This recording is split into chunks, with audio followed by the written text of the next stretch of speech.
I never expected fairness from my parents. Not really. Growing up, I learned early that in our house, love was distributed like dessert. My sister got the full plate, and I was allowed the crumbs if I behaved quietly enough. Still, nothing prepared me for the day they gifted her a BMW with a glowing red bow stretched across the hood like a celebration banner for her entire existence. The sunlight reflected off the polished surface so brightly that it almost hurt to look at. A crowd of relatives, neighbors, and family friends stood around cheering, clapping as if she had just saved the world.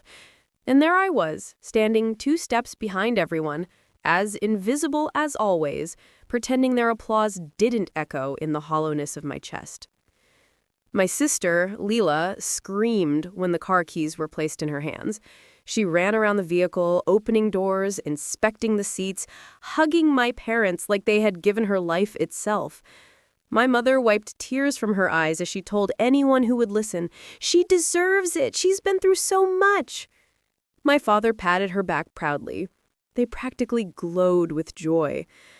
And I just stood there. I thought maybe, just maybe, they would look at me next, acknowledge me, say something like, "We have a surprise for you too," or even, "We're proud of you as well." I didn't expect a car. I didn't expect anything big, just something. Instead, when most of the excitement died down and everyone drifted toward the outdoor tables for brunch, my father finally approached me. He didn't look excited. He didn't look emotional. He looked inconvenienced, as if talking to me took effort he didn't want to give. He reached into his wallet, thumbed through a stack of bills, and pulled out 2 wrinkled dollars. He pressed them into my hand without making eye contact. "For you," he said. "Bus money. You can get yourself something later if you want." I stared at those $2, wondering if this was some kind of bizarre joke, a test, a prank, anything. But my father had already turned away, his attention back on my sister, who was now taking pictures leaning against her brand new BMW like she was posing for a magazine cover.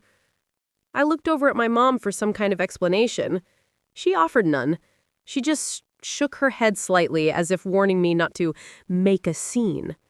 She whispered, "Let your sister enjoy her moment. Don't ruin this day for her." Ruin her day? Her day was a $40,000 car with leather seats and my parents' unconditional love wrapped around it like a bow. And mine was $2 and a reminder that I was an afterthought. The imbalance wasn't new, but that day, it became unbearable. I swallowed hard, forcing down the bitterness like something poisonous I wasn't ready to spit out yet. I walked away from the noise, the cheers, the camera flashes, and went inside the house. It felt colder than usual, quieter, like a place that wasn't mine anymore. In my room, I closed the door and sat on the edge of my bed, staring at the 2 bills still in my hand. I thought about everything that had led to this moment. The nights I stayed up studying while my parents helped Leela rehearse for cheerleading, the way my mother bragged about her TikTok videos but barely remembered what classes I was taking, the fact that I graduated 2 weeks earlier with honors, and neither of my parents bothered to show up. They said they had errands. Yet here they were celebrating Leela like she single-handedly held up the sky. The $2 became a symbol, a painful, humiliating summary of exactly where I stood in their world. After a long, suffocating moment, something inside me clicked. It wasn't anger. It wasn't a dramatic explosion. It was clarity. Cold, calm, sharp. I realized that if I stayed, nothing would change. I would always be the child they tolerated, not cherished. The child who earned everything but received nothing. So, I stood up, opened my closet, and slowly packed a small bag. A couple of shirts, my laptop, a notebook with ideas I had written for years, plans for a life I hadn't lived yet, a toothbrush. The picture of 6-year-old me smiling between both my parents, their arms around me, the last time I remembered their love feeling real.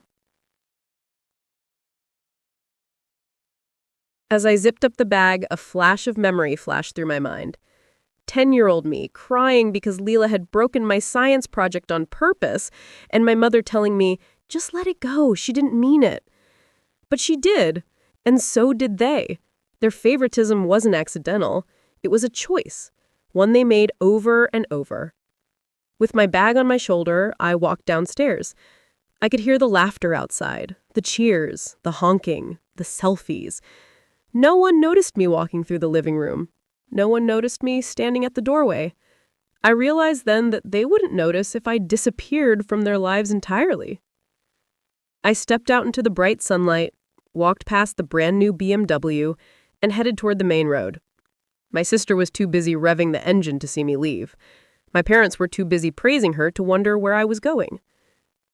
At the corner of the street, I pulled out my phone, opened the family group chat, and typed one final message. Don't worry, you won't have to pretend anymore. Then I blocked every number. No hesitation, no guilt. Just peace. I walked to the nearest bus station. I used the $2 to buy a cheap ticket to the city, 1 hour away, but an entirely different world. That bus ride felt like a funeral for the version of me who kept waiting for love that was never coming. I arrived with no plan, no friends, no backup. Just a bag, a bus ticket stub, and a heart that felt strangely light. I stayed the first night in a cheap hostel, sharing a room with strangers who didn't know my story and didn't care. It was messy, noisy, uncomfortable, but for the first time in my life, I felt safe.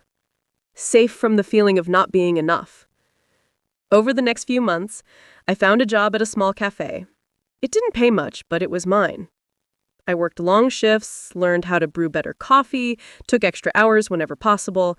I saved every coin. I rented a tiny room with peeling wallpaper, a single bed, and a window that overlooked a noisy street. It wasn't beautiful, but it was freedom. Sometimes late at night, I would lie awake wondering if my parents ever realized I was gone, if they ever asked about me, if they ever regretted the way they treated me. But those thoughts grew weaker over time, like an old wound finally healing. I lived simply, worked steadily, and little by little, I started building the life I once dreamed of. I enrolled in night classes, I learned coding, I took small freelance projects. My world expanded, piece by piece, wider than anything I ever imagined in that suffocating house. 3 years later, I walked into a used car dealership. Not a fancy one, just a modest place with affordable cars lined up under the open sky. I tested a few, listened to engines, checked interiors, and then I bought one. Not new, not shiny, not wrapped in a red bow, but it started when I turned the key. It took me where I needed to go, and most importantly, I bought it myself. No applause, no celebration, just a quiet, steady pride blooming inside me. That night, I parked the car outside my little apartment, sat in the driver's seat, and let myself breathe. For a moment, I imagined driving back to my parents' house, pulling up in front, watching their shocked faces. But I didn't need that. I didn't need anything from them, not validation, not apologies, not explanations.